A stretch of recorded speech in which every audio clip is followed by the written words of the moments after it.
guests. We got all kinds of analysis.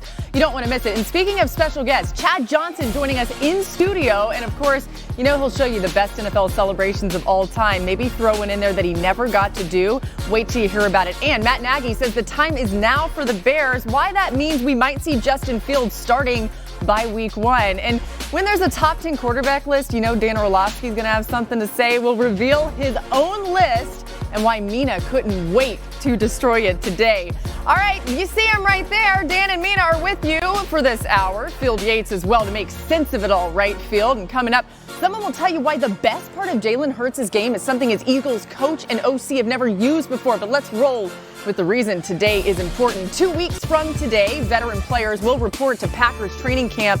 But will Aaron Rodgers be among them? Or a team change be in his future? Last season, Tom Brady became the second starting QB to win a Super Bowl with multiple teams. The first was Peyton Manning, who did it with the Colts and Broncos. Peyton had some thoughts on this Rodgers-Packers quarterback situation. The fact that Aaron Rodgers might not play this year is, I can't fathom it. He's too good of a player, too fun to watch for the fans. I personally hope it's in Green Bay. My gut is he's not coming to Denver. My gut is Denver's going to, have Drew Lock or Teddy Bridgewater be their quarterback. And at this point, you kind of know what your plan is. We can't be having a new quarterback up 3 weeks before the season. So, Dan, I realize he's Aaron Rodgers, right? And he's one of the greatest to ever play the game. But we're still only 2 weeks away. How hard is it, even no matter who you are, to mesh with a new team and with, if you're going to go to Denver, you're going to change everything up? How hard would that be for him to do? I think it'd be a lot harder and much more important and urgent for everybody else outside of Aaron Rodgers. First of all, it becomes, where are you coming from and where are you going scheme-wise? Now, Aaron Rodgers grew up in the Mike McCarthy, Matt LaFleur scheme, which is a West Coast offense. West Coast offense is concepts and words over numbers and digits. And now he's going to go to, say, Denver with Pat Shurmur, who, again, grew up in the West Coast offense. So for Aaron, it's not like this English to Spanish 180-degree turn. The analogy I would say is it's like knowing what a noun or a verb or an adjective is, and then, okay, now I got to go learn what a pronoun or an adverb is. It's just a lateral step up. And so it's not going to be that big a deal for Aaron.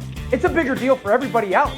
Let's say Pat Shurmur goes, okay, we're going to use some motion and naked bootlegs right when we roll out. And Aaron goes, well, if I go to my left, I don't like a comeback out there. I like a corner. Well, the receivers in Denver know that this bootleg to the left gives me this split on the numbers, right? Well, if it's corner, he's got to get inside. So they got to learn a bunch of new stuff. Or let's say they're going to use much more pre-snap motion like they did in Green Bay. Well, now the offensive line's got to realize how that impacts their blocking. If Aaron goes, well, I want to utilize it. So I think it's a tremendous amount more impact on everybody else getting comfortable with what Aaron would want rather than vice versa. Right. Yeah, Dan, you make some great points there about the Packers' offense and their scheme. And not just, by the way, because you're dressed like a retired Green Bay Packer today coming home, but because of your knowledge, I think, of that offense and really how Aaron embraced it. Part of the reason he was was successful last year because he's Aaron Rodgers, he's one of the greatest quarterbacks of all time, but also because he embraced some of the concepts you were talking about, the pre-snap motion, the things that Matt LaFleur brought to Green Bay. And to leave that team, not only would there be an adjustment period, but frankly, I think it would be a downgrade. I've been talking a lot about how much I love this Denver roster. I think they're really underrated in terms of the skill players. I love the defense.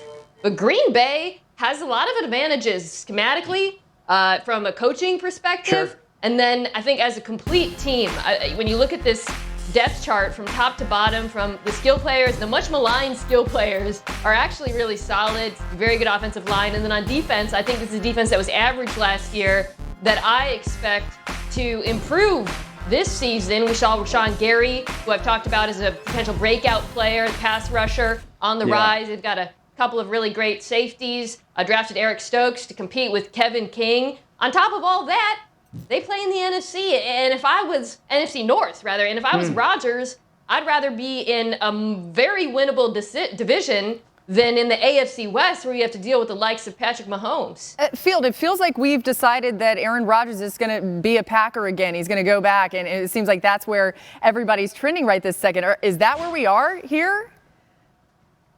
Well, first of all, Laura, if I'm a little bit shook throughout the show, I apologize. I wasn't expecting Dan Orlovsky to draw a metaphor that involved parts of speech. That's usually Nina's territory. He's an so English I'm going to make major. it through the next hour without too many fumbles, but I can't make any promises. I don't even know what they No, mean, I don't think Bill. anything's changed, to be know what a candid, noun or Laura. adverb I is. think that all the problems that Aaron Rodgers had with the Packers that were brought to light by Adam Schefter on the day of the draft in late April have persisted. As a matter of fact, we've seen no movement on any front that leads me to believe that Rodgers is any more inclined to go back to Green Bay. So while it's clear to all of us on this show that Aaron's best chance to win another Super Bowl would to find some middle ground between he and the organization and run it back. They've won 26 regular season games over the past 2 years. It's clear on principle right now that isn't option A in Aaron's mind. And if it is, I think we all agree as well that the Broncos are one of the most palatable trade suitors. And while Peyton Manning is right, and Dan made outstanding points about how a quarterback has to transition, a trade to Denver wouldn't be about whether the offense was running at full Voltron by week 1. It's about the opportunity for Denver, a stacked roster everywhere but quarterback, to acquire a player who's coming off of an MVP season who could be their guy for the next 5 years. I still think if he's traded, the place that I will be looking, if I were Green Bay, for the best set of assets and landing spot would be the Denver Broncos. Yeah, and I agree completely, Field, that it's not just like a one-year rental. But even this year, like let's say the trade happens and he goes to Denver. First of all, they got a very good defense that would allow for like some of that growing pains offensively. Like you don't have to go score 30 right out the gate to win some gains in Denver. And then the second thing would be that like the understanding that this schedule for them is kind of cake in the first month in Denver. So there's like for a somewhat seamless transition for Aaron Rodgers. Also, I'm wearing green because it's the open week, guys. And if you guys don't know that correlation, it's very good. We are no longer friends. Okay, well, it makes sense. But the other thing that Field and I didn't get the memo on was that it's Christmas in July today with you and Mina. So I guess that while you wore green, Mina contributed with a very holiday feeling here. From one NFC quarterback in the North, NFC North, to another, Rodgers has the third most touchdown passes over the last 3 seasons, but you might be surprised who's 5th on this list as you look at the most touchdown passes in that part of the NFL. Kirk Cousins has 91 touchdown passes in his Vikings career, and even though Minnesota missed the playoffs last year, they have their eye on the prize in 2021. Here's linebacker Anthony Barr on the state of the team. He says, I really do believe that we have a Super Bowl winning team this